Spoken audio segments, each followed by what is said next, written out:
There you are. Hey, this is Ty Bruner, and welcome to The People We Meet. This is a show about ordinary people that have done and lived through extraordinary things. Thanks for being here, and let's get on with it.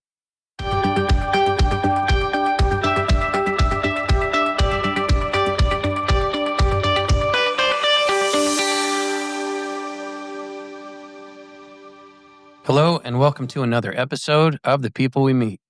Every once in a while, we have to go out and we need to find somebody who knows where the bear sits in the buckwheat. And today, that is Dr. Jake Deakins. Dr. Deakins began his career in EMS as an EMT and later a paramedic before deciding to pursue medical school. He studied abroad in England for 2 years before returning to the U.S. to complete his clinical rotations and a residency in family medicine with an ER track at the University of Wyoming's program in Casper. During his final year, he served as chief resident. He also completed a fellowship in wilderness medicine where he trained to provide care in remote, austere environments. After his residency, Dr. Deakins entered private practice, but quickly found that the system was deeply broken. Too much time spent on documentation and bureaucracy, and too little time with patients. He stepped away from corporate medicine and alongside his brother Peter, now a nurse practitioner, founded an independent wellness clinic with a focus on metabolic and hormonal health, lifestyle medicine, and reversing chronic illness. Their clinic has now been thriving for 8 years in Spokane, Washington. Much of his philosophy is inspired by a small but mighty book titled 2 Days That Ruined Your Healthcare, which identifies 2 key moments in U.S. history that shifted control away from patients and into the hands of third-party payers. That book forms the backbone of our conversation today as we explore what real reform might look like and whether it's too late to fix what's broken. So we're going to dive right in. Dr. Deakins, thanks for being with us. Yeah, thank you, Ty, for having me. I appreciate the opportunity. Fun topic, in-depth topic, but I think we'll get it done. I got a lot to throw at you today. I know you do. Let's see how we do. All right, you started your career in EMS before transitioning to medicine. How did those early experiences, especially on the front lines, shape your views on the healthcare system? So as you know, Ty, we both did our paramedic training together. I know we had both been in EMS for several years leading up to that. I was immediately drawn to medicine just for the ability to be present at the time of someone else's need. And EMS was a perfect outlet for that for me. Something's broken immediately. You can fix it or at least stabilize it immediately. But of course, that was just the early bite of the bug of medicine. I volunteered initially as a basic EMT up for a rural ambulance company, Deer Park Ambulance here just north of Spokane, Washington. First call, basic EMT, you don't really do much. You maybe drive the ambulance, you hand things to the paramedic, you assist in basic care.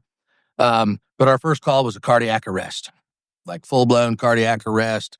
I see the paramedic starting IVs, intubating the patient, doing CPR, all of these things. And I'm like, I'm going to be a paramedic.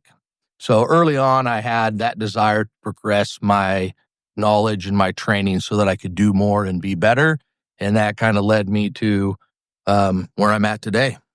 So what did you see in the healthcare field from that level that you thought, we see patients in crisis, medical emergencies, pack them up, get them to the hospital. What were you finding when you got to the hospital? So really, I think in that environment, we're seeing kind of the churn and burn, right? You pick up, you move, you get them to where there's a higher level of care. And obviously, as you know, being in the industry as long as you have, there was just almost always a backlog. There was a general perception of maybe a little bit of burnout, maybe a little bit of apathy from the ER providers, like, oh, here's another drunk patient, or here's another overdose, or here's another this patient. And even though there was technical proficiency there, you could kind of see that system burden from the nurses to the dispatchers to us on the front line with EMS. And I think that mentality or that place that we find ourselves in then transitions into lesser patient care, really, in the long run. And that's not to take away from our EMS or from our emergency rooms, but the system is overburdened And many of the patients that we saw in the ER, even that we transported via ambulance, did not require that level of care, right? So there was likely a lack of primary care or early prevention that was then driving the system to be burdened on the back end. It seemed like there was an awful lot of those patients that were underserved. They lived in poverty-stricken areas, and there was no good alternative for them. And the ambulances, that was their only means of transportation because they couldn't afford a cab. And the ambulances don't go to urgent care. Correct. So, for the slightest, the slightest thing. Sinus infections. Sinus infections. We're packing them off to the ER. Yep, absolutely. So you studied in England. You studied abroad in England. Yes. Completely different healthcare system. Did your time in the UK influence how you think about healthcare models, particularly when comparing the centralized systems like the NHS to our own system? Yeah, I think so. I did my basic science training there. I had the opportunity to study abroad, kind of a different path than the traditional model. My wife has extended family in the UK, so it kind of felt like a good fit at the moment. We didn't do a lot of clinical training there. It was mostly just your classroom work. But in our second year of med school, we did have introduction to clinical medicine where we would shadow at a lot of the general practitioner offices. And their model was interesting because obviously based on the region you lived in, you would have access to a clinic that you were assigned to based on your location. And so healthcare was available for everyone, which I found quite appealing because people could at least go and get an evaluation and an opinion and triaged appropriately if they needed a higher level of care. So from a standpoint of access, I think it is valuable. What about in-depth procedures? In-depth became a little more complicated. Okay, it seemed like there was a longer waiting list. The feedback that we got as medical students from the general practitioners, kind of a classic example, is they had a lot of metrics that had to be met in the national health system for utilization of resources that are always finite, right? So we don't want to give everybody with a sniffle an antibiotic. So for a general practitioner to diagnose pneumonia, it required confirmation with a chest x-ray. Most clinics didn't have on-site radiology, so the patient would be sent to the hospital for a chest x-ray. Now, in our system right now, I could send somebody for an outpatient chest x-ray stat and get a read back in a couple of hours. ER, you can do an x-ray. Urgent care, you can do an x-ray and turn it around in 20, 30 minutes and have a diagnosis. They would send off for outpatient x-ray, but they relied on the inpatient radiology services, so the local hospital, and then outpatient, less ill patients had less critical access to those procedures. So they would have to wait in line. If all the hospital patients needed x-rays, the guy that had a cough for 2 weeks would wait.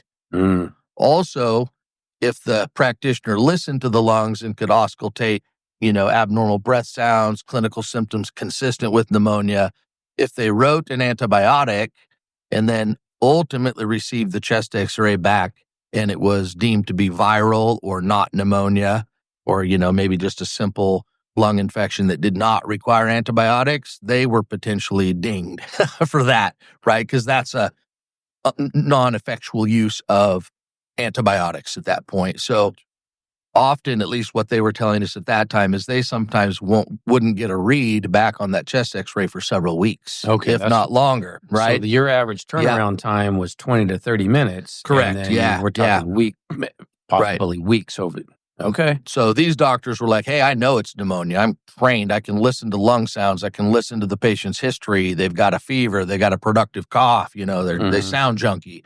We could put them on an antibiotic. However, if it ultimately was determined that it was viral, that the bad was on them, so to speak. So there was a little bit of a disincentive for them to prescribe early in that situation. So I think that's where the kind of a hybrid approach, in my opinion, to give patients options would be more valuable. What was the average cost to the patient? So it was all included, right? So you have to look at the tax structure at the time. I know as a student studying abroad, I paid tuition. I was living there. We rented a flat to live in. We bought groceries there. We bought gas. So, their value added tax there was roughly 17%. We bought a TV for our little apartment. You pay for a TV license, right? If you have more than one water hose in your yard, you pay a water tax. So there's a heavy taxation system that subsidizes that healthcare. So the money comes from somewhere, right? So it's free healthcare at the end of the day, but you might pay $6, $7, $8 a gallon for gas. So that's where the money's coming from, essentially. So you're going to get soaked one way or the other, right? Probably, right? There's no such thing as a free lunch, right, Ty? Unless Ty takes you out, and then maybe. You said that 2 days that ruined your healthcare played a significant role in shaping your practice philosophy. What was it about water's message that hit home for you? So this is, like you said, it's a pretty small book, and it's essentially just focusing on some changes that happened within our American political sphere, kind of in our society, where after World War II, our workforce had become quite decimated. Larger companies were able to lure workers from smaller communities into larger, more, kind of urban environments, big cities, because they could offer a higher wage. So Congress stepped in and intervened and passed an act that essentially stabilized how much a worker could be paid, so that small town mom and pop shops wouldn't have to compete with big entities like, GE or whomever it was that was, luring workers into the big city, automakers, all of the above. But to get around that, these corporations are not ignorant. They're pretty savvy. They're pretty suave. So what they did is they started offering healthcare benefits for patients. They're like, hey, bring your family to New York City, work for us, leave rural midtown nowhere, and we'll cover anything that happens to you medically. And at that point, the consumer, i.e. the patient, lost control of their healthcare expenditures, right? Because somebody else was paying the bill. So now, hey, maybe little Timmy, has got a fever. I'm just going to run him down to the hospital to get checked. And, maybe my wife rolled her ankle and I'm going to take her right in or whatever, because nobody else is paying for this, right? Or somebody else is paying for this. I'm not paying out of pocket. Prior to that, most people would visit their doctor and they would pay in cash. It was kind of a fee for service. A lot of small towns, hey, you take a look at my kid's sore throat and I'll fix your motor when it blows up because I'm the mechanic down the road. Right. So there was a lot of that happening in rural America. I'll bring you a sack of potatoes and some fresh eggs or whatever. And I think people were comfortable doing that. And they mostly carried insurance for catastrophic events, right? Hospitalizations, major illness, those type of events. Very, very similar to your auto insurance now, right? He drew some parallels there between your auto insurance doesn't buy you new tires when you need them. They won't put new windshield wiper blades on there when you need them. They won't, change your oil every 3,000 to 5,000 miles. They don't do the preventative bits on your car, but if you crash into another car, they're going to take care of that, right? We don't see that in the insurance model in medicine, right? It became catastrophic only to now trying to pay for every little thing. And I think that's where the costs were driven up substantially for the consumer, for the patients in the United States. Well, it seemed like originally, it's interesting to me because it's ever since I was responsible for healthcare, insurance became the central issue. Everything in healthcare seemed to revolve around your insurance. Were you in network? Were you out of network? What's your deductible? Insurance became the paramount subject and not the patient. Right. And I never understood that. And, this sheds light on that because where it was initially offered as an incentive, correct, to help out people to come in from the rural areas to work, it is now the paramount issue that the entire medical industry circles around. Absolutely. So, think about any time you've looked for a job or anybody that's looked for a job, we always look at our benefit package. What kind of healthcare, what kind of vision, what kind of dental do we get? And part of that is still being taken from your check. So it's kind of this unseen cost. Like, hey, we're just going to take $1,000 from your paycheck before we give it to you. And we're going to cover part of your premium, but you're going to cover part of your premium. And I look at it like almost a promise of goods before they're delivered. Hey, come to my all-you-can-eat buffet. We've got crab, we've got lobster, we've got steak, we've got all the good stuff. And then you show up, No, I'm sorry, Ty, you don't get to go through that line yet. You got to go through the salad bar first, and then you can do all of that. And then if you're still hungry, maybe if we decide you can have access to these other things. And insurance companies do that all of the time with prior authorizations, their formulary choices for drugs. I mean, they're essentially, in my mind, practicing medicine when they tell a physician, no, you can't use this drug because it costs too much. We want you to try drug A, B, C, and D first. So now we're influencing prescribing decisions. We're prescribing testing, or we're dictating testing modalities like, oh, now the doctor's afraid of liability, so we have to run a CT scan, whereas we might just need to do this lesser test. So it becomes very convoluted in that regard. And I can personally tell you in my very first, and this may be jumping ahead, but we'll go there. My very first primary care setting I worked in out of residency was a very fast-paced, very high-volume practice that unfortunately had providers very centered on outcome and production, not on the outcome of the patient's health, but on the bottom line of the clinic. Fast food medicine. Fast food medicine, beyond doubt. So 30 to 40 patients in an 8-hour clinical day, easy. Even for a brand new doctor coming out of residency was the expectation. And the senior partners at the time had the overhead figured down to a dime. Like, we knew per room, per patient slot, how much it would cost for that visit. So to keep a room open, for example, I think it was right around $34 for a 15-minute time slot. And that covered my salary, medical assistant, paperclip, staples, lights in the building, whatever. Like, we drilled the overhead down to like, this is what we need to do. I had 3 exam rooms. The senior partners had 4 exam rooms. We had 2 physician assistants that had 2 exam rooms. Lots of throughput. My rooms would be loaded at 8 in the morning. I'd go to room 1. By the time I was done and in room 2, room 1 was already refilled. Room 3, then room 1 and 2 were already filled, right? Just rotating doors. Yeah. 10 to 15-minute appointments. I can tell you on the insurance model, if I saw 2 identical patients with 2 different insurance plans, let's say state insurance, for example, versus one of the better, quote unquote, Blue Cross, Blue Shield, whatever, we'll just throw names out. For the very same exact patient complaint, visit, lab interpretation, prescribing, I can tell you that I would get reimbursed around $36 for a 15-minute appointment for a Medicaid patient, and my overhead was $34. So I just made $2 profit for my time, my expertise, my interpretation of lab results, my liability, versus maybe the same visit, Primera Insurance might get reimbursed $90, right? So now you've got $60 profit essentially for that block of time. And that is the discrepancy. And it probably drives, not probably, it absolutely drives the rationale behind a lot of private practices not taking Medicare or Medicaid insurance because the reimbursement rates are so low. So I can either spend my time making more money with no additional work, or I can see twice as many patients and get reimbursed lower, which is going to be detrimental to the provider at the end of the day, right? Absolutely, yeah. More burnout for sure. So, and that's real life examples, and that was happening right out of residency in 2009.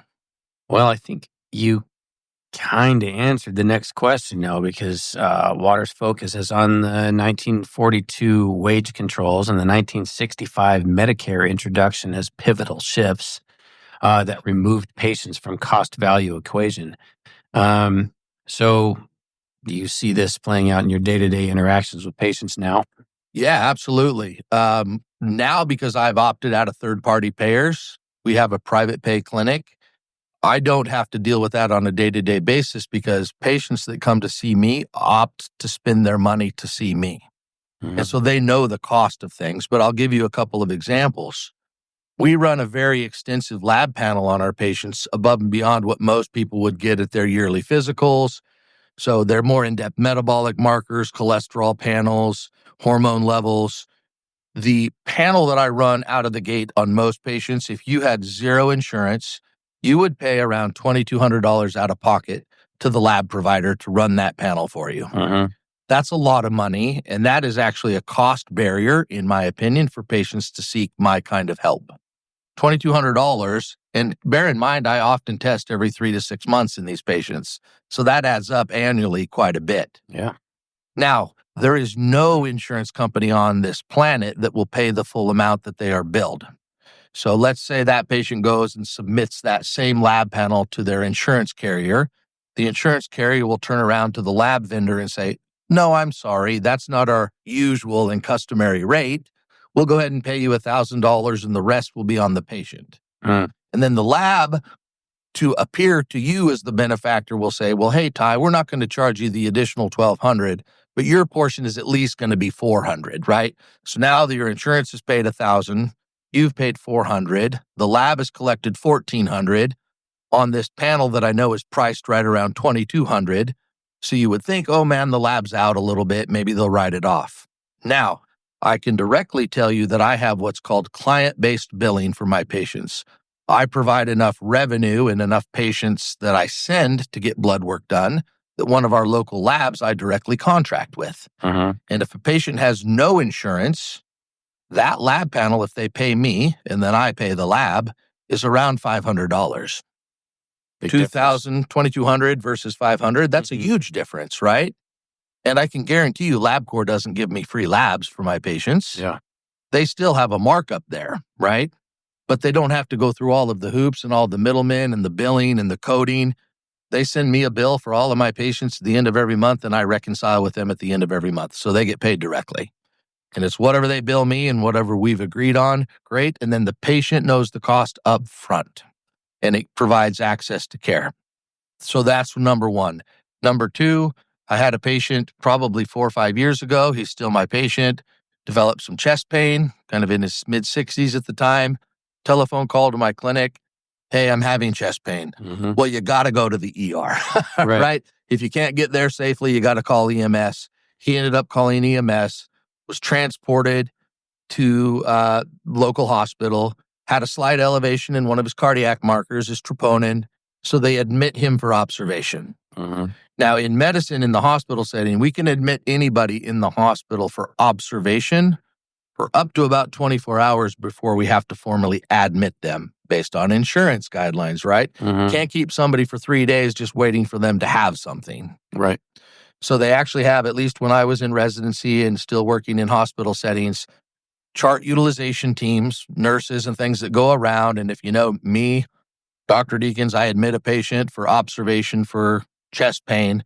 At 23 hours and 59 minutes, I better have a diagnosis that's billable and codable to get them to stay in the hospital.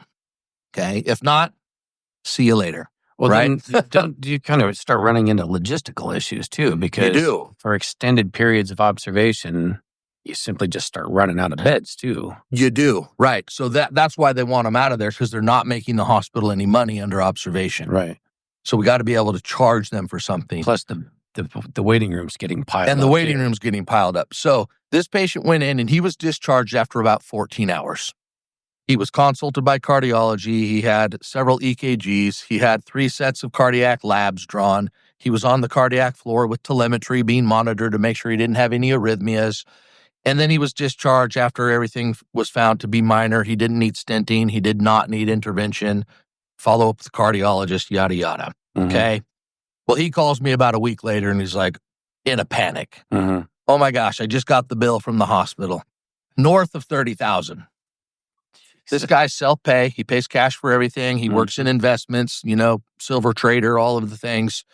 Does all right, can provide for himself and his family, but he has no health insurance. Okay. Yeah.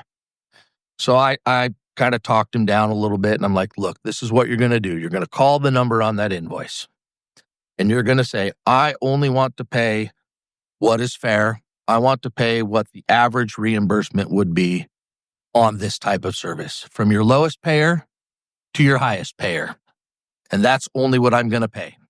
And I go, I guarantee you the first 2 people, 3 people, 4 people that you talk to are not going to have a clue what you're asking. Keep asking for a supervisor. And so about a week and a half later, he calls me back. He's like, oh my gosh, Dr. Deakins, you'll never guess. I did exactly what you said. And I'm like, and? Yeah, it's just like you said. I talked to about 5 or 6 people. It took me several calls. I had to wait on hold for hours at a time. But ultimately, we came to an agreement where my bill was reduced to just over $9,000 from above $30,000. So that's a massive cost. Massive cost. It's a massive investment of time, but the rates end up appearing very arbitrary. They are absolutely arbitrary and artificially inflated because the hospital knows that the insurance companies never pay the same amount. Mm-hmm. Even day to day, it could vary, right? Based on the insurance, how many meds you got, how long you were there. So the average patient, i.e. consumer, doesn't know that. Most physicians don't know how much it's going to cost. I just know, oh my gosh, this patient has chest pain. He's got an elevated troponin. He needs to be in the hospital in case he has a heart attack. Mm-hmm. That's the altruistic bit of medicine. Mm-hmm. And doctors aren't concerned about cost. Most people don't even know what these things cost. So he was able then, because at the time, not-for-profit healthcare system, they allowed him to pay monthly. There's no interest. There's no term. It's not going to cause medical bankruptcy like a lot of people face in the United States today, because there's an understanding of how that system works. But not everybody's lucky enough to have an advocate or even to have the time or the resources to advocate for themselves to go through that process to get their bill reduced. It's just, we expect the consumer, that's the gotcha price. This is what you're going to pay. Mm-hmm. You did an x-ray, you owe us $500. People are like, okay, fine. There you go, right? You're like, okay, here's my credit card, right? So every insurance company on the planet, like I said, would not pay that $500. They would simply just tell the x-ray facility, no, thank you. Here's $200. Have a nice day. And that's the end of the story. Now, maybe the provider could fight it and, there's denials all the time, but that's just time. That's just resources. At that initial practice I was at, we had, for 3 doctors and 2 PAs, we had 4 billers and coders working full time just on our billing and our coding. And one of them was dedicated solely to insurance denials, just resubmitting claims. And so that's another person that it factors into the overhead of that practice that we're paying, $30,000+ a year at an entry-level coder position just to fight insurance companies and onward, right? So that's very frustrating for providers. So I can imagine so. Well, there was a time that you were cruising along just fine. You got your you doing your doctor thing, and you were working in a clinic. Yep. You were lead, right? Yep, I was lead physician at Providence for the urgent care division. Okay, so you're doing that, but something happened. Was there a particular moment in your time in primary care when you realized the system doesn't work? And what pushed you towards building something new? So those are great questions, Ty. I don't know if it was a singular event as much as it was accumulation of multiple events. I think early in urgent care, it was a new opportunity. I was able to get away from that high pressure primary care practice. And in a way, the urgent care was more similar to an ER or EMS background that I came from, where, hey, somebody's got a broken ankle. I can diagnose that. I can cast that. I can send them off. Somebody has a laceration. I can sew it up. It's seen. It's there. It's fixed. It's done. Right. But there's no long-term treatment in that setting. So we'd always kind of chuckle like, oh, somebody's asking me about their depression or their chronic illness. I'm like, oh, well, follow up with your primary care doctor. Right. That is one of the issues, though, that we saw. There were not enough primary care physicians. Again, 6 to 8 months at this point, at least last I checked, to get in to see a primary care physician in our area as a new patient. We were able to see the ER tracker board because we were linked. We were a Providence urgent care, so we could see our patient load, and I could see the local hospital Providence tracker boards. Hundreds of patients daily on their tracker boards. Just scroll down. And I would say, just looking at the chief complaint, the main reason they were there, probably 80% of those ER patients did not need to be in the ER. Trickle that back down, and probably 60% of the people I saw in an urgent care setting didn't need to be there. They were primary care concerns. But without access to primary care, the safety net are urgent cares and ERs, right? For a short time, we started working with the city fire department under my direction to formulate a way to take ambulance patients not to the ER, but to the urgent care. So I don't know if you remember any of that, but there was, instead of having automatically to go to the hospital, paramedic discretion could say, hey, this patient I think is appropriate for our South Division urgent care or whatever the case might be so that we can divert some of that traffic. So we were looking for ways to kind of offload the pressure from some of these systems that are absolutely burdened. And part of that goes back to some other legislation, right? There's the Emergency Medical Treatment Act, EMTALA, right? Like if somebody comes to the ER, you have to assess them, right? Really what the original language meant is they should be triaged. A nurse, a PA, a nurse practitioner, or even a physician at that front desk could be like, hey, yeah, you have sinus pressure for 2 weeks. You don't have a fever. Your vitals are normal. Go see your primary doctor. But they don't do that because of fear of litigation, right? They don't want to miss something. Well, what if that guy with a sinus headache really has an aneurysm or something, right? So now we're going to get you in and you've got a headache and you get a CAT scan and you get this workup and a fancy blood panel, all of the things, all to be discharged from the ER 4 hours later with Augmentin, right? So that's where there was a lot of frustration, I think, in the setting where these people don't have anywhere to go. And many of the problems they were bringing to the ER and the urgent care were problems of chronic disease that could be prevented with diet, lifestyle, earlier intervention, better education, better access across the board. So kind of concurrent with working in the urgent care, my younger brother, Peter, who is our nurse practitioner here, actually approached me and said, we should start a clinic. So he was working in renal dialysis, did a little stint in the cardiac ICU, and he was seeing a lot of the problems I was seeing. Like people aren't really getting better. We're just stabilizing and kind of punting them down. Like, okay, you're not having an acute MI anymore, but we're going to get you into cardiology. Oh, well, cardiology's booked out 9 months. So now this patient's like chest pain, known cardiac disease, on nitrates, may or may not have an event, and they have nowhere to go, right? Well, so they end up back in the ER.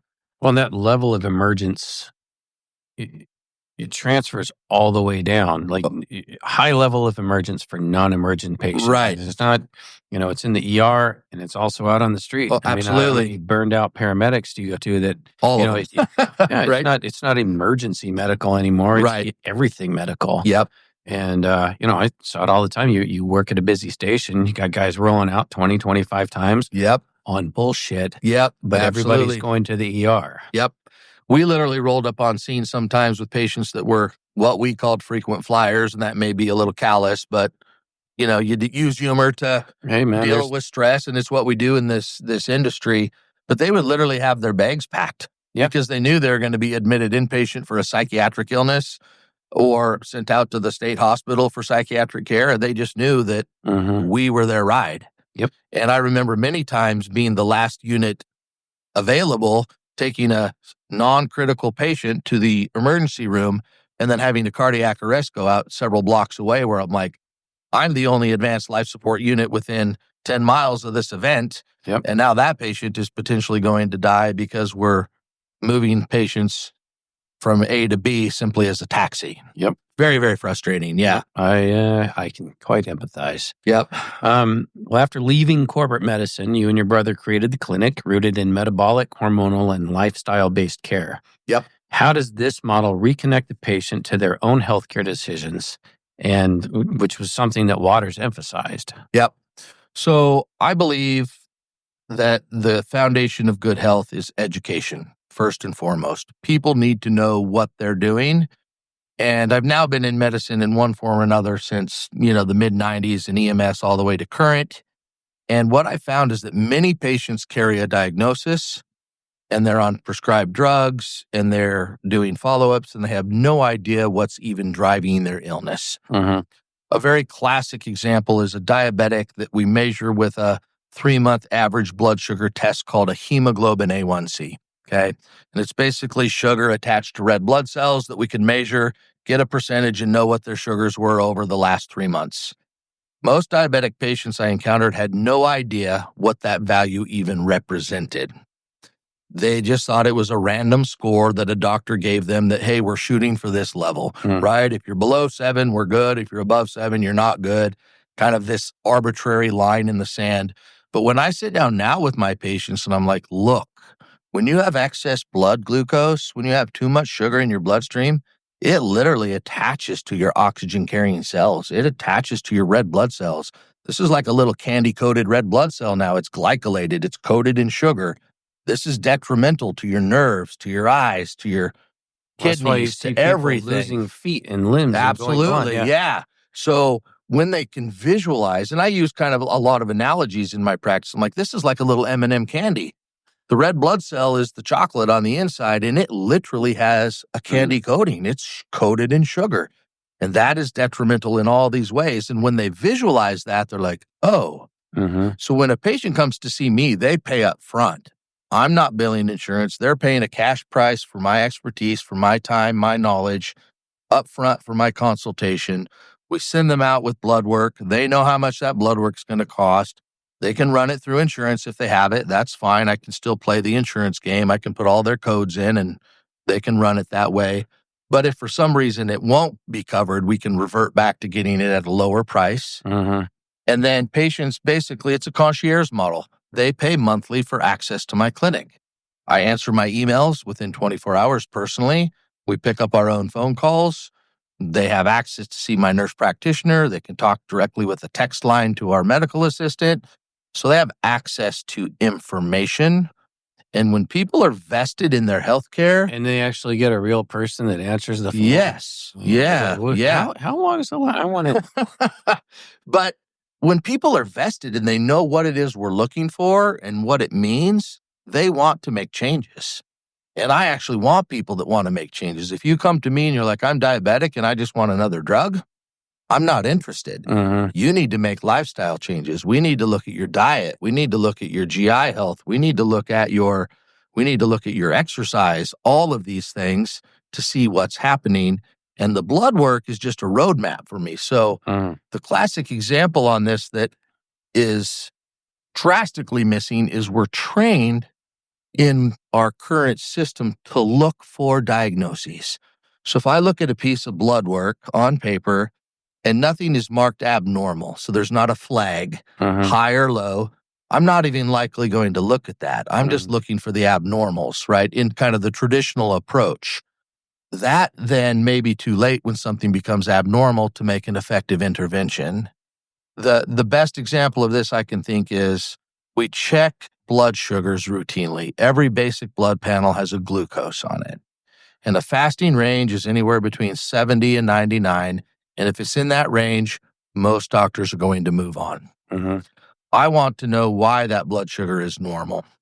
So the step below that is looking at the mechanism that controls blood sugar in our body, and that's our body's ability to produce insulin.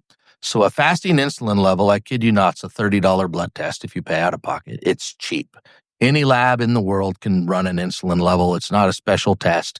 And if you take a fasting insulin level and you couple it with a fasting glucose level, you can diagnose insulin resistance before it becomes prediabetes or diabetes. So if you have an elevated insulin, that is what's keeping your blood sugar normal. But that's at the expense of your pancreas. And if that goes on for too long, those cells that produce insulin burn out. And that is why people become type 2 diabetics dependent on insulin injections. They have to have a prescription because those little beta cells in the pancreas fatigue. I look at it like a backup generator, one tank of gas. And when that gas is gone, you're done. You can't refill it. Now you got to get energy or you got to get insulin from another source. So 88% of Americans are thought to be metabolically abnormal or insulin resistant, right? Normal. Did you say 80? It's 80 plus at a conservative level, right? And even if you just walk down the street, if your waist circumference is bigger than your hip circumference, you probably have a little bit of insulin resistance, right? And again, it's a pretty high number. Standard American diet, lots of processed foods, lots of high calorie foods, but very low nutritional value in a lot of these foods. But that's what we do. We go, we eat, we just grab stuff on the go. But that insulin being elevated is inflammatory. It increases hunger hormone in people. It decreases satiety. So when they do eat, they don't get the satisfaction signaling. This is our hormone leptin and ghrelin. It's kind of fancy, fun stuff to look at. This is the snowball rolling down the hill. Yeah. So I would much rather go, hey, Ty, your insulin's a little high. We're a little bit insulin resistant, and we can actually put a score on that. It's called the Homeostatic Model Assessment of Insulin Resistance Score, HOMA-IR. It's a calculation we do. Like, hey, you should be below 1.8, and you're like kicking around 2.5. This means that your pancreas is working a little bit harder to do the same job.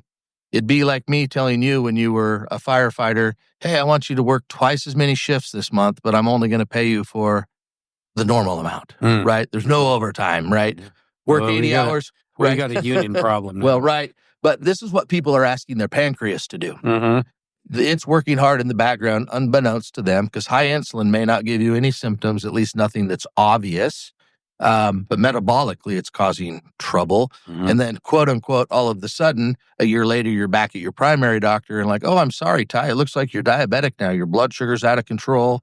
And then we do that hemoglobin A1C test and it's high and all of the things. But even that test will be normal if your blood sugar is normal. And if your blood sugar is normal because your insulin is high, those normal tests become misleading. Does that make sense? It's a compensatory mechanism. Gotcha. And so waiting for something to become abnormal, it's harder to reverse diabetes than it is to reverse or course correct insulin resistance. So if I'm understanding you correctly, instead of just looking for symptoms to fix, you're looking deeper to find a potential problem. Root cause. And that's kind of what integrative, functional, preventative, lifestyle medicine, whatever moniker we throw on it, that's really what most of us are trying to do. I'm not waiting for an abnormal. I'm not waiting for a diagnosis. I'm taking the patient's symptoms, their history, their blood work, all in aggregate and going, hey, this is what we think is going on. Your thyroid may be suboptimal. Your testosterone levels may be low. If you're premenopausal, you might have an estrogen imbalance. All of these things contribute to downstream health costs, number one, and complications for the patients.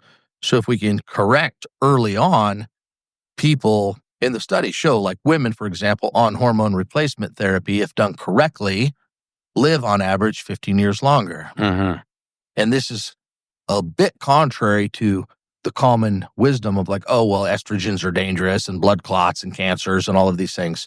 Current literature and ongoing research does not really support that. Even older research doesn't support that.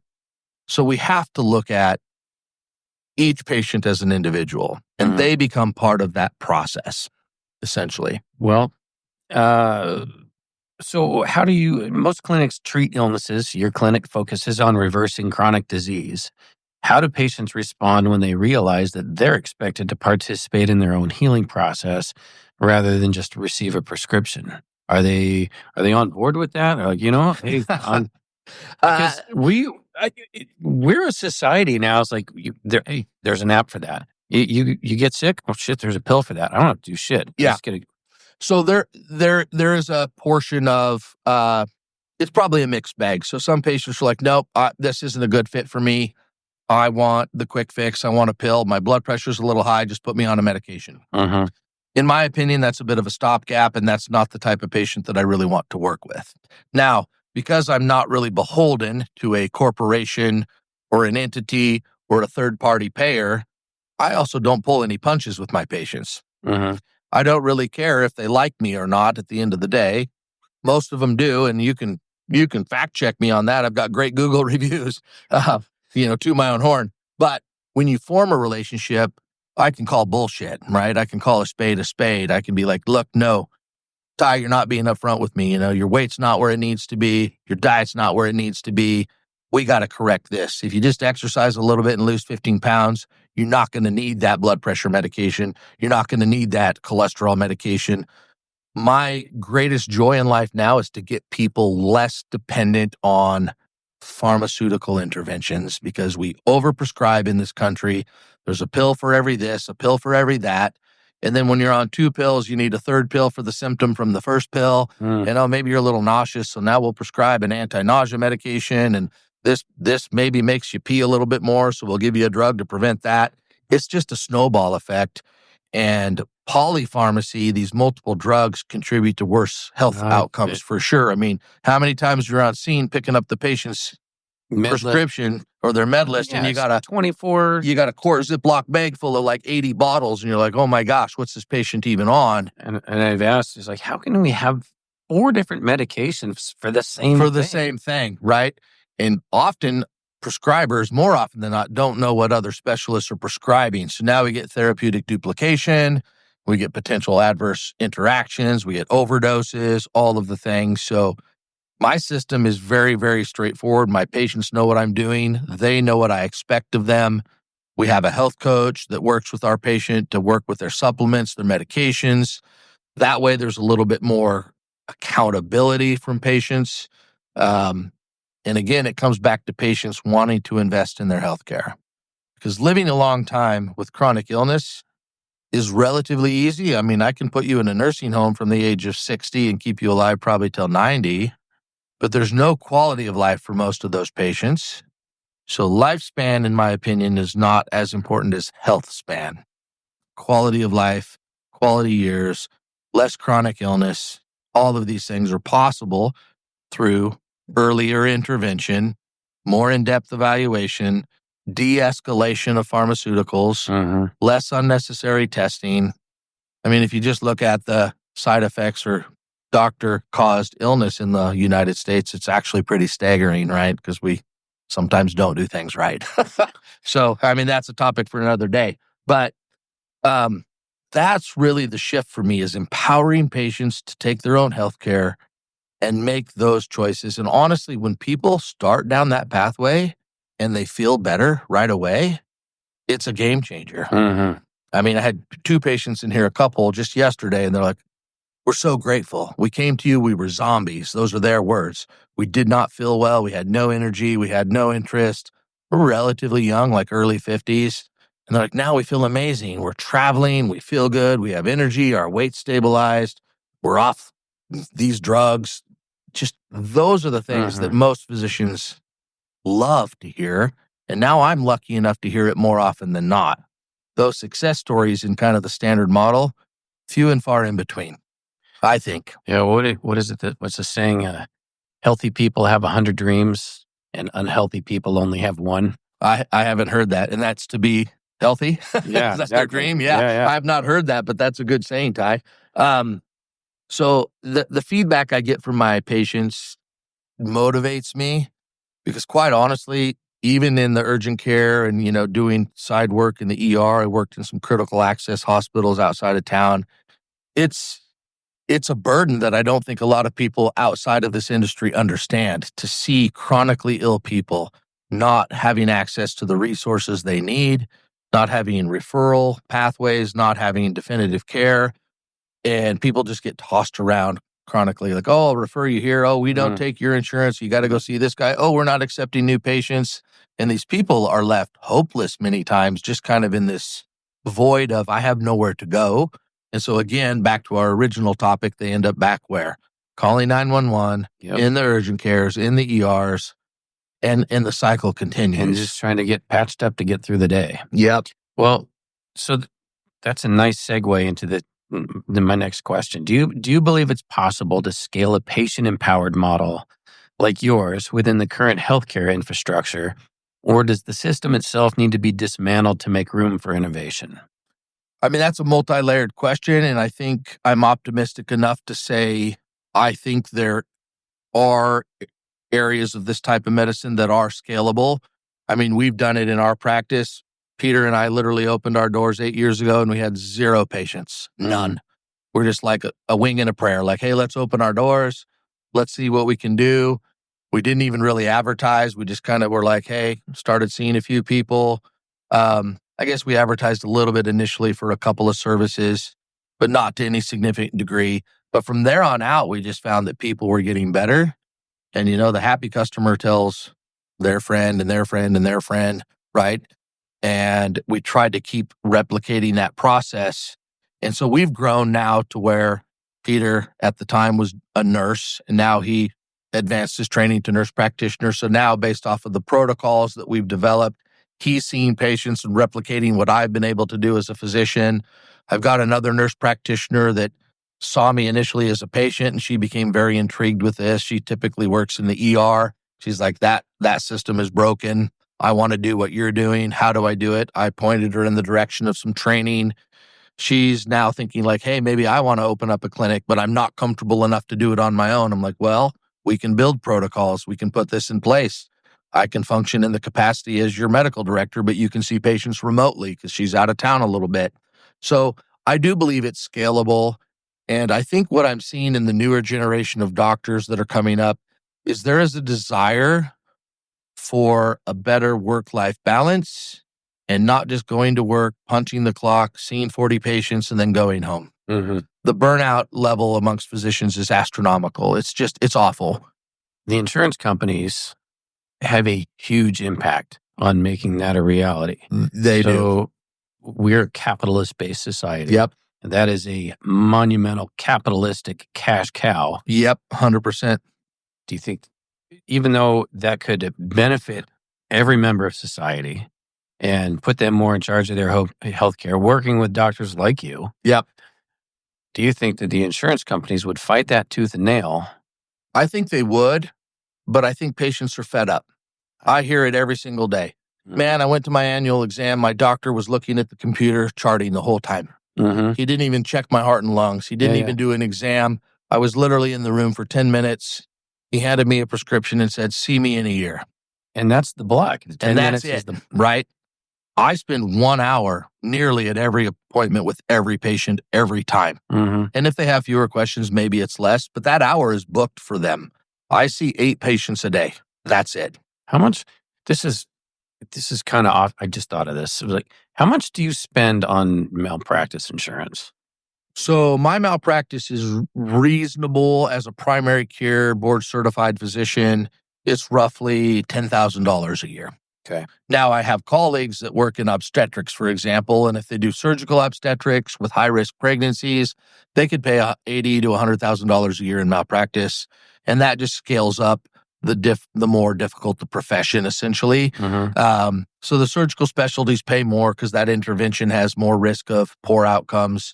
But it is an expense that has to be factored in. And then, like you said, it circles back to what Water said, is if we could reform the healthcare system to the point where health insurance was like car insurance, and we addressed it at the local level. And part of it's the state insurance commissioners. They dictate who can do business in your state. So if we could shop across state lines, like I can choose Geico, I can choose Allstate, I can choose State Farm, I can choose whoever I want to insure my auto and my home, because I can shop for the best rate. Right. And they're going to incentivize me. They're like, hey, you're good. You haven't had a speeding ticket in 15 years and you've never crashed your cars and your home's never burned down. So we'll give you a better rate. Insurance companies don't work like that, right? We have a set amount of options that we can choose from, often dictated by our employer. And so again, we've lost control. We have no consumer choice versus the conversation you and I had a few days ago where you can choose a physician based on their qualifications and their outcome and their demeanor and all of the other things being equal if they're a private pay practice based on the price. So if you can get the same product for $10,000 versus $8,000 and all things else are equal, where are you going to go? Mm-hmm. You're going to go to the lesser price because that's what we as consumers tend to look for, a deal. And again, if I can go to a very highly, trained plastic surgeon and have him do a procedure on me for less money and his stats are all the same as the guy down the road who charges more, that's the choice that we need, right? Very few physicians, very few patients know the cost of things in medicine. And so we're making uninformed purchases every single day, right? So, I mean, most people I ask them, like, well, how much are your insurance premiums? I don't know. They just come out of my paycheck. What if you could take that money and put it in a tax-free health savings account? I just looked at mine today because I had to print stuff off for tax purposes, right? I have money in an HSA that is taken out pre-tax. It goes there for my family and my healthcare expenses. I carry a catastrophic insurance plan. So if my appendix ruptures, I can get it taken care of or, whatever, have an emergency, a fracture. But my deductible is so high that if I go to the doctor, I'm going to pay out of pocket anyways, right? Because I'm likely not going to meet that deductible. But that's okay because I have enough in that HSA that I can go in and I can see someone in the urgent care and I'm like, hey, what's your cash price if I get seen today for a sore throat? Mhm. Oh, we charge you $125 at the time of service. Mhm. Okay, cool. That benefits the urgent care because now that's one less claim they have to submit, one less piece of paper they have to touch. They would submit the same amount to the insurance plan, and the insurance plan would say, no, we're not going to give you $125. We're going to give you $60, Mhm. right? So I think empowering the consumer, empowering clinics, looking at this model, it would simplify things to the level of being able to look across state lines. We got to look at tort reform. I mean, that's a whole nother topic for a whole nother day. Mhm. Doctors test unnecessarily all of the time because of fear of being sued. I mean, it's so layered, really, in that regard. But I believe the pendulum is swinging because patients are demanding better care at the end of the day. So the argument that has been very common has been the concept of socialized medicine. And it seems like there are a lot of people that object to socialized medicine just because it has the word socialism in it. Correct. And Yeah. half of those people don't even know what socialism is. Right. So while Waters doesn't directly criticize socialized medicine, he's very clearly wary of centralized control. Do you think countries with universal health care face the same patient detachment problems, or do they handle it differently? I think it's probably a little bit of both. I believe that there should be more choice at the level of the consumer. So while not diametrically opposed to socialized or centralized system, I don't think it would provide the choice. Now, as a safety net or as an additional option, absolutely. And that's initially what Social Security, disability, and Social Security, Medicare, Medicaid were supposed to be. Mhm. Waters alluded to that. It was supposed to be another option from the government to help subsidize people who couldn't afford Mhm. private health insurance. But essentially, after retirement, it became de facto. Boom, this is what you get now. And that's the way it is. So when you were in the UK, is that how it went? Like if somebody needed a hip replacement and they waited 2 months for their hip replacement or however long, Yep. they got whoever they got. Right. You're assigned to whomever is the next open person. And often people do wait even, months sometimes to get an MRI to even get a diagnosis. Mhm. Right. So there is a contingent in the United Kingdom where there are private clinics where people do pay out of pocket. And that's starting to kind of gain momentum over there where, hey, I don't want to wait. I'm going to go to this guy down the street and I'm just going to pay him some of my hard-earned money and I'll get the MRI report in 2 days. Mhm. And then I can do with that what I will, because then I can show the hospital like, yeah, look, I do have this hip tear and now I can get into the surgeon hopefully sooner. So that kind of concierge model is even prevalent now more so over there.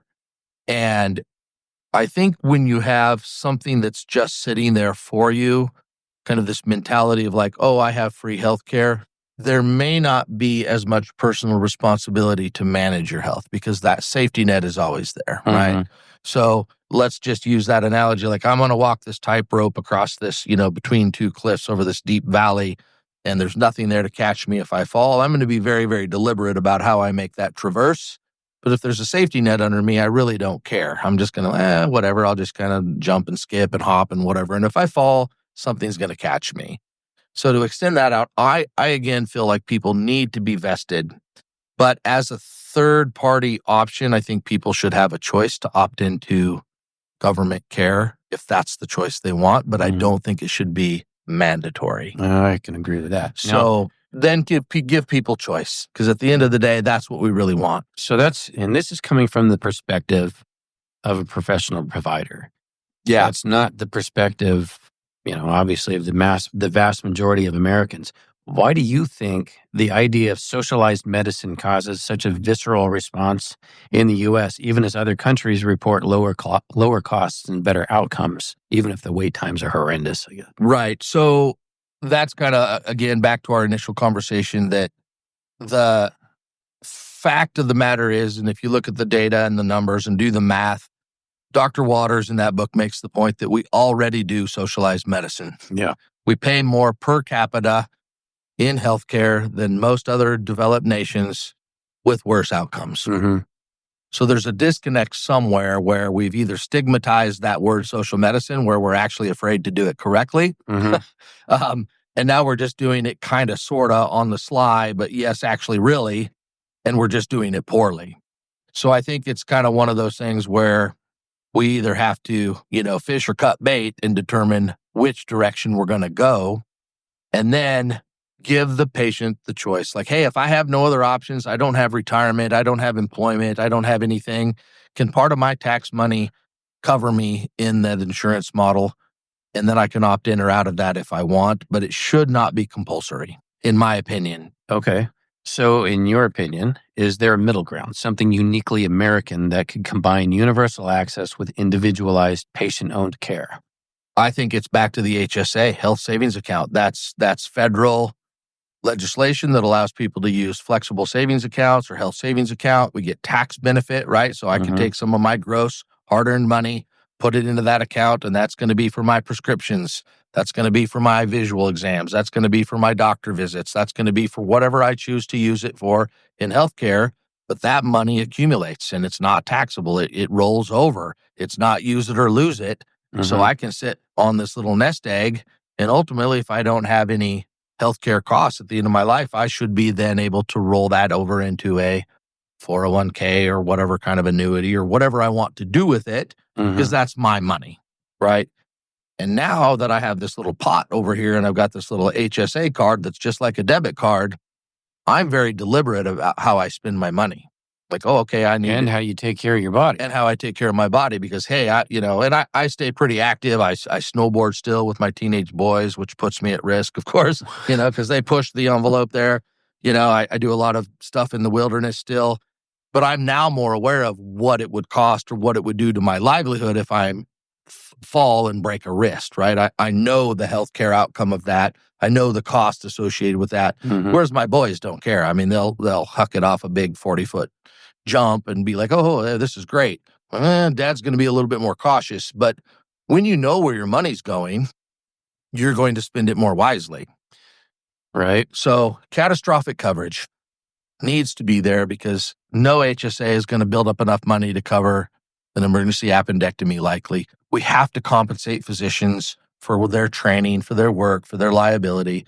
There has to be some kind of tort reform.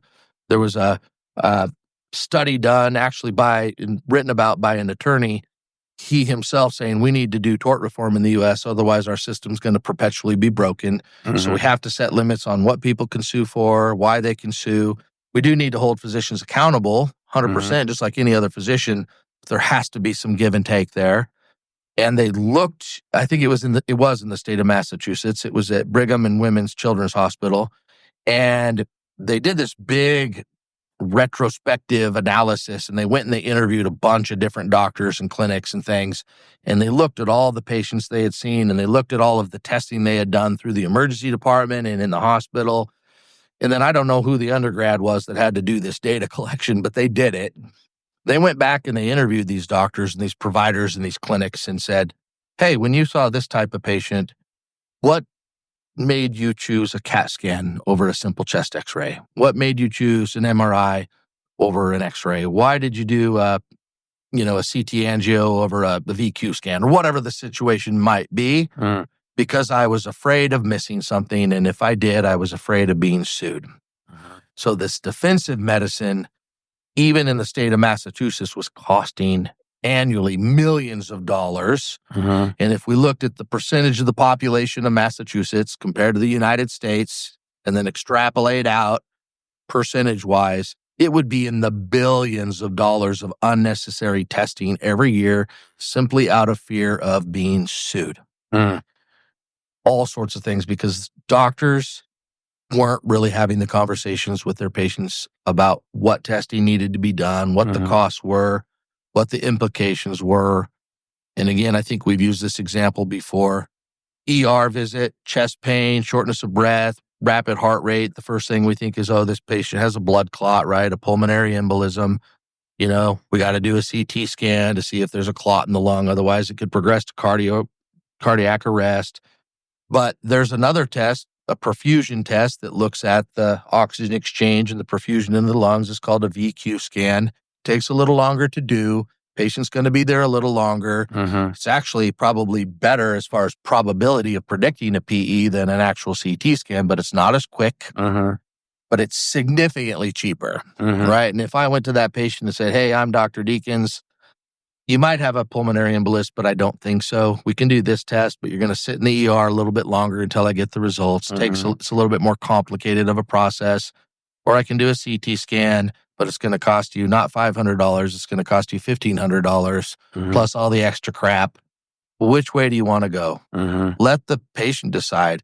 The treatment's not going to be any different. Like, you're here in a stable emergency department. If it does progress to something, we're going to treat it. But low probability based on your exam, your oxygen levels, everything's stabilized. But I can't miss a blood clot in the lung or I'm going to get sued, right? That's the mentality. So we got to do some kind of test. But let's look at what's most cost effective. Let's look at what we can do.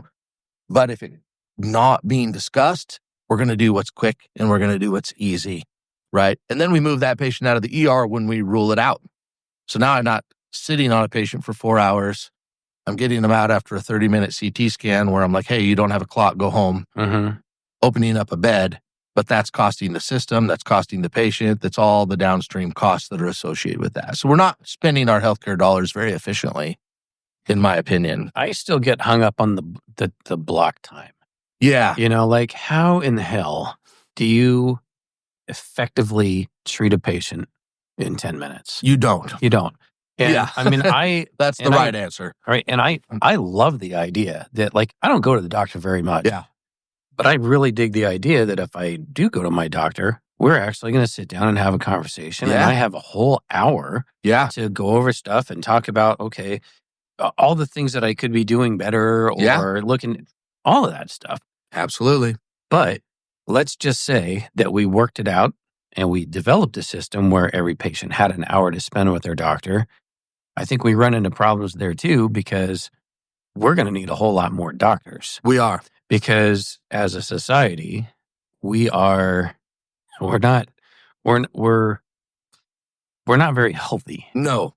Our diet sucks. Yep. Because we've made poor choices throughout, whether it's because it's what the government chose for us, or it's whether it's our individual choices.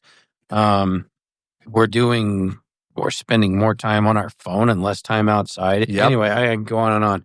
But we can blame the system. But I think that there's also a piece of the pie that the society of America has to own as well. Correct. Yeah. And I think that's probably the rate limiting step to this process is access. I mean, even at this practice now with Peter and I both seeing patients, for a new patient consult, I now have a closed panel. I have a waiting list that we cap at 10 patients. And then if a spot opens up, so I'm probably booked out about 6 to 9 months in advance right now. The beauty, though, is when I get patients feeling better, initially I see them quarterly, so probably every 3 to 4 months. And then when we stabilize and they're feeling more healthy, I'm like, hey, you're great. Let's just see you every 6 months. So twice a year, I'm going to see you. You can still email me. You can still text. If something comes up, we'll take care of that for you. But more often than not, a lot of these people just go and they thrive. And nothing personal. I like talking to my patients. But I may not need to see them very often, right? Because I'm not managing chronic disease. I'm preventing it in the first place, or I'm reversing it in many occasions, or stabilizing it. And then people need less access because they've got better things to do than come and spend time at the doctor. Yeah. Right?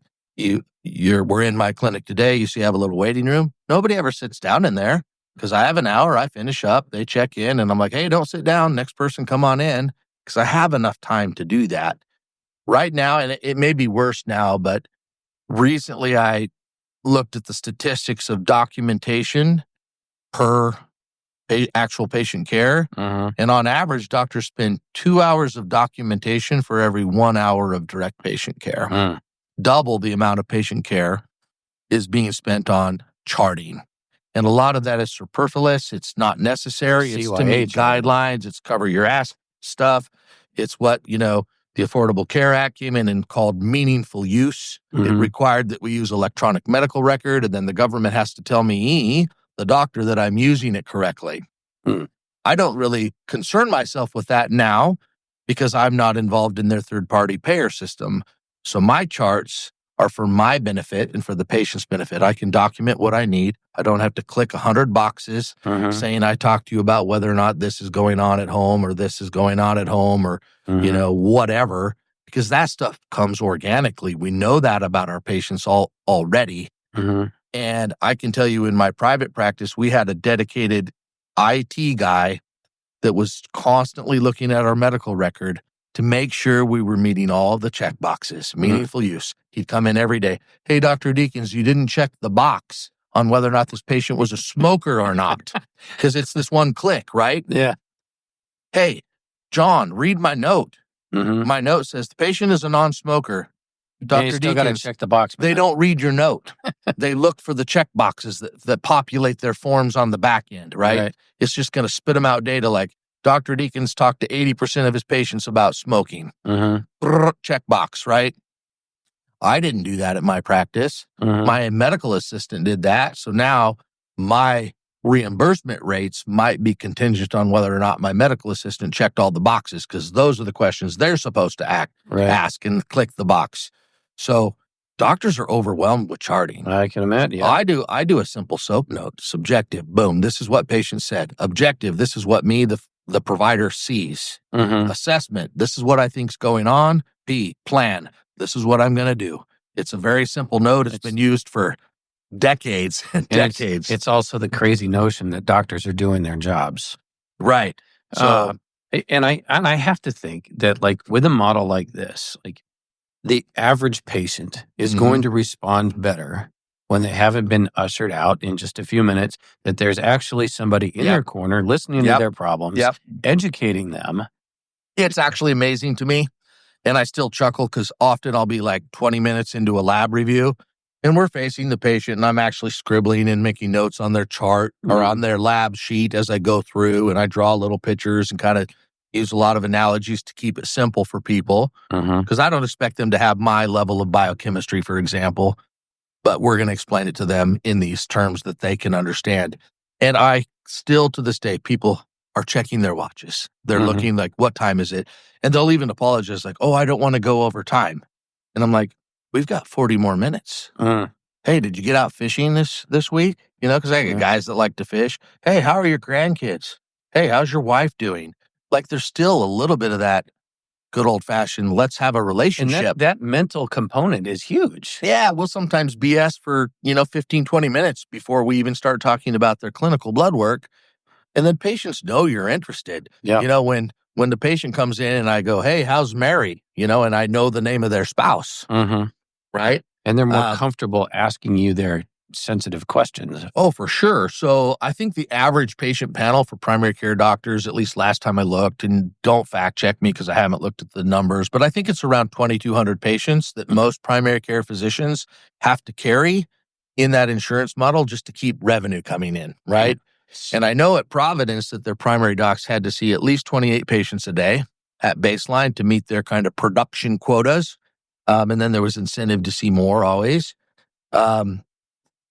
That kind of volume is crazy. I think my panel is about maybe 500 to 600 active patients at any given time. And that's why I can see 8 patients a day, 1 patient at a time. Everybody pays the same fee. Everybody has the same access. So if you need an hour and a half and I just spent half an hour with my last patient, then you get an hour and a half. I can take that time from another patient and give it to you. And then on another day, if you only need 30 minutes, then you get 30 minutes and you say, hey, I got parking out there. I'm going to go. Great. Then in between my patients, I can work on my simple notes. I'm not clicking a million different boxes. I do a quick note that's there for my documentation, for the patient's protection. If I send them to a specialist, they go, boom, it's not 14 pages of all this crappy data. It's, this is Dr. Deakins saw this patient on April 17th. It's the pertinent stuff. He thought they have diabetes and this is what he's doing for them. Oh, he took them off of this drug. He told them to eat less. He talked about macronutrients. He talked about exercise. They met with his health coach. They talked to them about her notes in there, talked to them about supplements you can use, talked about stress reduction techniques. All of these things become part of the model where people actually are getting better healthcare, and people are demanding it now. Yeah, I mean, it's all over now. It's getting more popular. Yeah, and it should, and it makes sense, because if you take out the bureaucracy, if you take out the middleman cash cow, Yeah. so let's move let's move into the future of healthcare and wellness. So after 8 years of running your clinic, what have you learned about chronic illness that you wish every medical student was taught from day one? The more I get into this, the more I learn, the more absolute conviction I have that it is lifestyle based. Mhm. I can do fancy blood work. I can look at hormone levels. I can do in-depth metabolic dives. I can run functional gut panels, all of these things. But at the end of the day, the patient needs to get off the couch. They need to move. They need to have good support networks. They need to have positive reinforcement in their communities. They need to spend time outside. They need to sleep correctly. They need to get off their devices. That in and of itself has a positive downstream effect. Mhm. We learn very little about diet in medical school. We learn very little about nutrition in medical school. There's the blip in biochemistry about vitamins and essential amino acids, and there's energy production with the Krebs cycle and all this crap. But we don't learn about what really happens when patients eat highly processed foods that are calorically dense but nutritionally devoid. Mhm. And this whole thing of a calorie is a calorie nonsense, right? 50 calories from a Snickers bar, way worse for you than 50 calories from an apple, right? Mhm. They're different. Sure, you can calorically restrict, but I think we need to focus on lifestyle and prevention, and there is no time for that in medical school. The curriculums are driven by pharmaceutical intervention, by studies that may or may not have the best interest of the patient at heart. And we preach this evidence-based approach to medicine, but a lot of what we do is not truly evidence-based. Mhm. It is if the evidence supports our financial outcome narrative and if it supports what we want to see politically or financially, Mhm. but is it actually what's best for the patient? And I would argue no. We need more nutrition. We need more interventions from an early stage because chronic disease does not have to be chronic. It doesn't even have to be disease. And most of it stems from inflammation Mhm. at the cellular level, and then it progresses. Diabetes, heart disease, stroke, all of these things are just manifestations of dysfunction at the metabolic level, at the cellular level. And so you can fix those few things and prevent these many things by doing that. So we need to learn about food. We need to learn about all of these things. Um, Probably one of my favorite stories in my spare time, I love to fly fish. It's kind of an addiction. So I spend a lot of time out in the rivers doing things. And if you know any fly fishermen out there, you know that we're sometimes elitist assholes. I mean, that's just kind of how we are. And when I fish, I don't want to see anybody else on the river, right? Mhm. I don't want to hang out with a bunch of buddies usually. I want to have solitude. I want to be in nature. Last year, I was up on the St. Joe River, beautiful river, kind of coming up to a spot that I wanted to fish. Sun was starting to go down. I'm like, great. I don't see another vehicle here. I don't see anybody else around. I'm going to have this spot to myself. Start walking down this trail. Lo and behold, out there in the middle of the river, waist deep, guy out there casting, beautiful scene. I didn't want to disturb his peace. So Mhm. I turn around. I'm like, I'll let him have his spot. He sees me. Mhm. He kind of beckons me down. Hey, come on down. And so we shoot the breeze a little bit, kind of standard small chat, like, hey, any luck? What are you catching? What flies are you using? All the things. Um, but what I noticed the closer I got to this guy, he is elderly for sure, likely in his 80s, Mhm. like very, very obvious just based on his features. Um, but he's out there, he's fishing, he's waist deep in water Mhm. on an uneven surface, Mhm. rocky banks. And Mhm. he didn't have a vehicle there. He came from upriver or downriver. And whatever way he came, he had to hike either in the water or on these steep banks. Right. And that's rigorous. Yeah. So doing what I do, I'm curious and I'm like, hey, I don't mind to be rude or intrusive, but can I ask how old you are? 83 years old, Mhm. out there fly fishing still. So we got to chatting kind of like we're doing. And I tell him why I asked and what I do. And he kind of jokingly said, well, I don't really care for doctors. And I'm like, fair, fair assessment. Me neither. That's why I became one. But we kind of got to talking about just kind of what I do and longevity. And he's like, well, and I kind of, well, what do you think? What do you think has made you able to be out here at 83, wading a river on your own, treacherous ground, potentially dangerous. If you go under in October, you're wearing waders. They fill up with water. That's probably your last expedition. They'll drag you under. He's like, I don't have any secrets, doctor. He's like, I can tell you that I grew up around St. Mary's. I spend time in nature every single day since I could walk. I hunt, I fish, I hike. I've been married to the same woman for 55 plus years. She's lovely. I go to church every Sunday. I have good friends. I don't drink, hardly ever. I've never smoked. I get lots of sunshine. And I eat like my great-grandfather. I'm like, oh, really? What did your great-grandfather eat? Steak and eggs for breakfast. Steak or more meat, wild game for lunch, more meat for dinner. And this is where I thought it was funny. I sometimes eat my vegetables because it makes my wife happy. He's like, I don't really care for them, but I clean my plate, right? Real food. Yeah. Time outdoors. Good social systems. Yeah. Good support at home. Religious network. Those are the things. And if you look at long-term longevity around the world, the blue zones. The blue zones, which have been debunked in their own right for certain reasons, but the key feature among the blue zones are those items. Time spent in relationships, time outdoors, low stress, eating real food, all of these things, right? Those are not taught in medical school at all. And medical school is probably the worst. I was probably the most unhealthy and metabolically unwell during medical school and residency than ever. Because you're working all the time. You're studying all the time. You're eating quick food, easy energy, lots of sugar. You're staying up late. You're doing rotations. You're in the hospital, 30-hour call shifts, all of these things. And nobody even has the wellness of providers at heart at all. We're just expected to go out and do it, whether it's an EMT, a medic, a doctor, a nurse.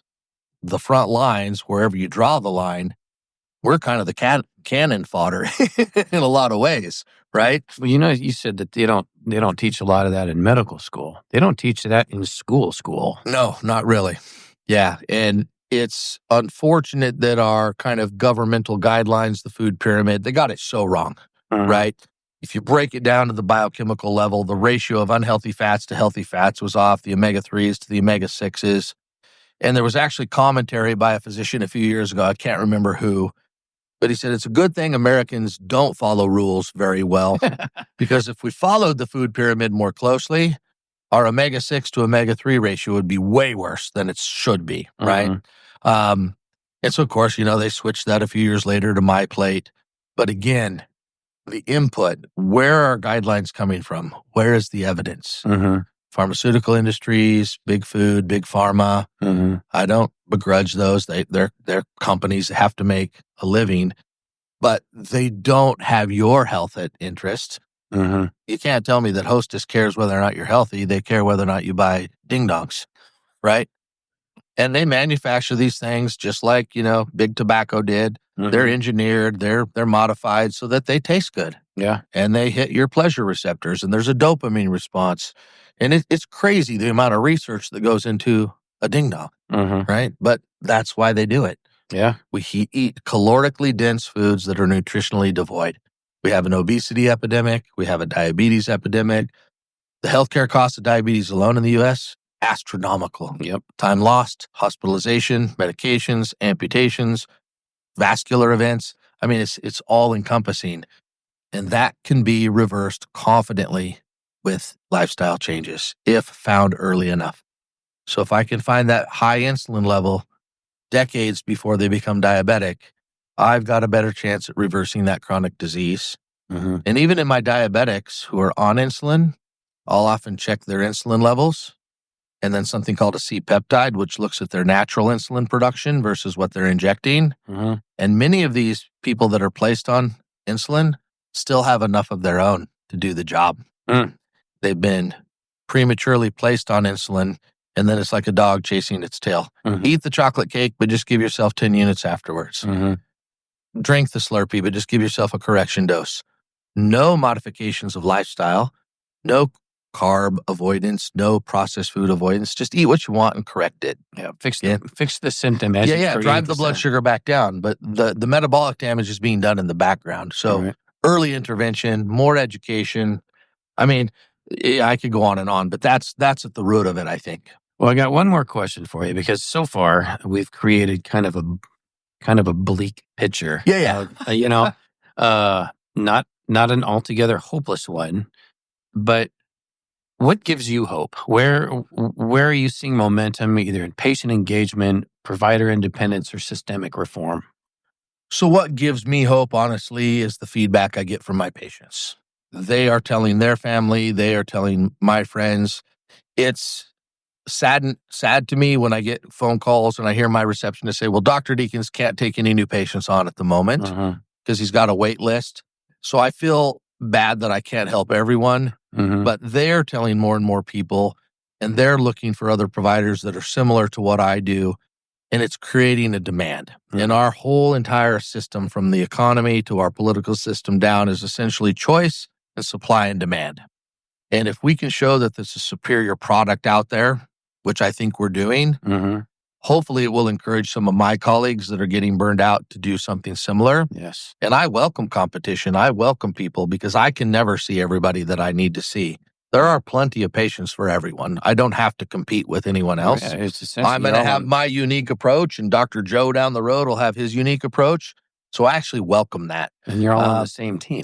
And we should be. My ultimate goal, honestly, I would love to have a collaborative health center where we have pharmacists, chiropractors, acupuncturists, massage therapists, physical therapists, doctors, MDs, DOs, counselors, under one roof, health coaches, all of these different things, so that I don't have to manage the entire picture. I can focus on what I'm good at. And that's what we're doing here on a micro scale. Like my health coach, massive amount of training in gut health and the gut microbiome and leaky gut and SIBO and reflux and all of these things. So I can see that in my patients. Hey, I've got your thyroid and your hormones and your insulin dialed in. Now go see my health coach because she's going to talk to you about how you eat. She's going to talk to you about how to supplement correctly. She's going to talk to you about all of these things.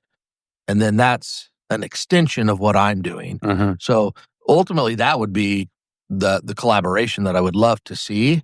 And it's becoming more and more visible now. I mean, Mayo Clinic and Cleveland Clinic both have integrative health clinics attached to their big systems. Dr. Mark Hyman is a big voice in that at the Cleveland Clinic. He's well known. He's published New York Times many times on these topics. There's podcasts now. There's this podcast we're doing, right? And I'm screaming from the rooftop. Hopefully somebody will hear this and they will seek out this type of care, whether it's with me or whether they're listening elsewhere and find somebody else that's similar. And when the major health systems realize that people are more interested in getting healthy, maybe they'll change their tune and say, let's not sell sickness, let's sell health. Yeah. Because that's a big industry too. Absolutely. Right? People want to feel better. They absolutely are sick and tired of being sick and tired. Yeah. And I hear that all the time. And the stories are almost identical in these patients, but the patient is different every single time. Right? So I do have hope. I hope to scale this and someday have multiple providers working under me, and I'll just be in the capacity as the director and kind of overseeing things. Ultimately, I'll walk off into the sunset and fly fish like that guy, and spend more time doing that. But then I will have at least a continuation of this and a legacy that I've left where I know that I've left a wake of healthier patients. And I can guarantee you in my 3 years in primary care and then nearly 8 years in the big corporate system, I wasn't doing that. I was putting a finger in the hole and stopping the bleeding, but I wasn't affecting the long-term outcome of the majority of those patients. And now I would confidently say the majority of my patients have a better prognosis, likely longer longevity than they've ever had. And it's not to toot my own horn. It's just because we've spent the time doing it. And they've put in the time to do that. They've put in the investment in their own dollars to pay to see somebody that doesn't bill their insurance. Streamline the process. Right? And so if I can hire more nurse practitioners, if I can find another like-minded physician and have somebody that's willing to look outside the box a little bit, I'd love to grow. I'd love to expand, And we've done that in little steps to this point, from our first little office to now a bigger one, more providers, more patients, more staff. We'll just continue to grow and spread the message, really. So that's what we hope to do. Well, I hope it works out that way. I think it's a great model. I I learned a ton. Yeah, it's fun. I really appreciate you being on the show. Yeah. No, it's And, awesome. I'm happy for you. Yeah, well, I'm happy for what you're doing, and I hope I hope some people hear this and it gives them something to think about. They will. We'll share it, man. Hey, We'll thank get you out very there. much. Yeah. This No, is my a great pleasure, talk. Ty. Well, that's it for this episode of Ty Bruner Presents The People We Meet. Thanks for spending your time with me. I got a couple of shout outs. First to J Mac at Studio 42 for his audio mastery. I'm stoked to have him in my corner because, a lot of guys want him to be in their gang because he's pretty good with the bow staff. Next up, thank you to Heather at Ravenous Raven Design for my badass website, for spoon-feeding me all this new tech stuff, and for never losing patience with my endless questions. And to you, my listeners, you're the reason I keep doing this. This isn't just about hearing myself talk. It's about the stories, and it's about you. If you know someone incredible, someone whose story just has to be told, or if you just want to reach out and say hi, I'd love to hear from you. Hit me up at thepeoplewemeetpodcast.com or shoot me an email at ty.thepeoplewemeetpodcast@gmail.com. I want to know who you are and where you're from. Thanks again for tuning in. I'll catch you next time, and until then, party on and be excellent to each other.